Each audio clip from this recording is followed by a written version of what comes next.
Welcome back. We are debating the stories of the day with the one and only Rick Mercer, and we want to make sure that you are joining in online to connect with us as well in real time. All right, call-out culture. Some people call it cancel culture. Has it gone too far? Barack Obama, of all people, is saying, yes, it has. He said this in a recent interview on youth activism. He said that the world is full of ambiguities. Good people have flaws too, and we shouldn't be so quick to condemn them. Okay, call-out culture, cancel culture. If you're not familiar, it's like one person gets accused of doing one bad thing, and it's like we should just erase them off the face of this earth, metaphorically speaking, of course.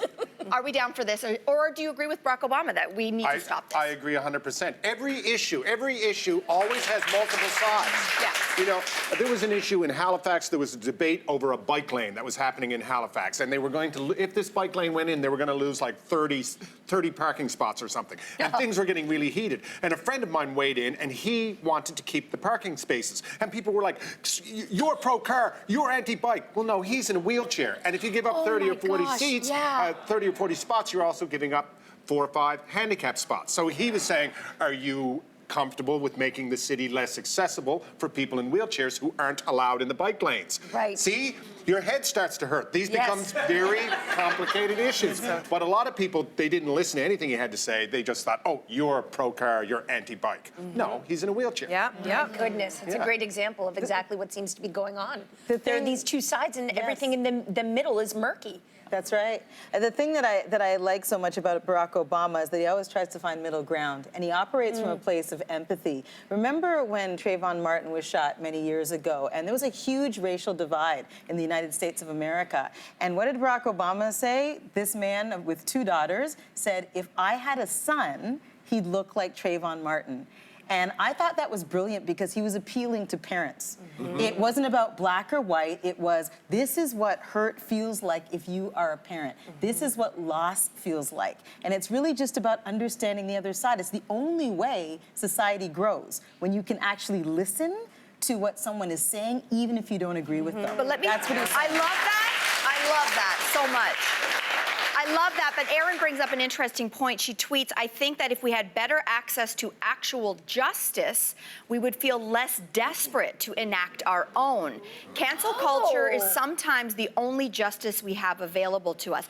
And Erin, I love that you wrote this, because I brought up in my thinking that I said cancel culture, call-out culture. This seems to have emerged at the same time that the Me Too movement emerged. And I said, are we actually potentially saying that call-out culture is bad because finally white men who've been long time doing bad things are getting called out?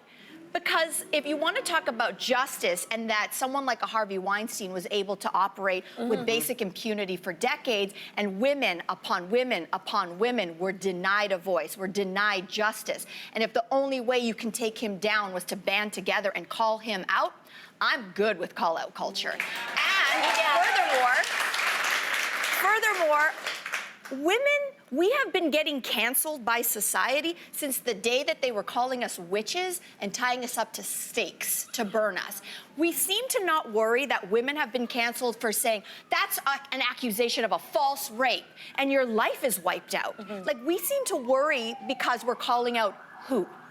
Yeah, no, I agree, and I think there's been a reckoning because there's been a power structure in place that has benefited, as you pointed out, a certain type of person, usually white, usually male. But I think we've gone into another landscape, or we're veering into another landscape now, and it's really, I find it actually quite disturbing because, as you pointed out, Rick, there are always different ways to look at an issue through multiple lenses, through different types of tapping into different types of empathy, for not assuming the worst of people out of the gate. And what I'm finding increasingly is that on both sides, the right and the left extremes, is that nobody's listening. They're only listening to each other, and everybody's so filled and fueled by anger. They're ready to pounce at any type of infraction.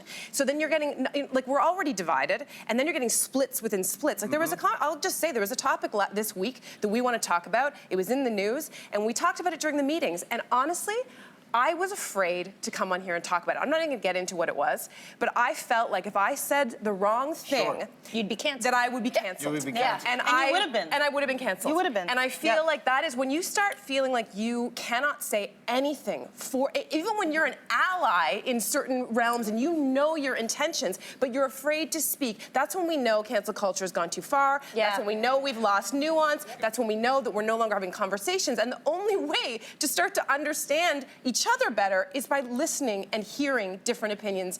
Different opinions. That is excellent. So what you say about, you know, it's all about having conversations, reasonable people having a reasonable conversation. Is it possible to have a reasonable conversation between two anonymous people?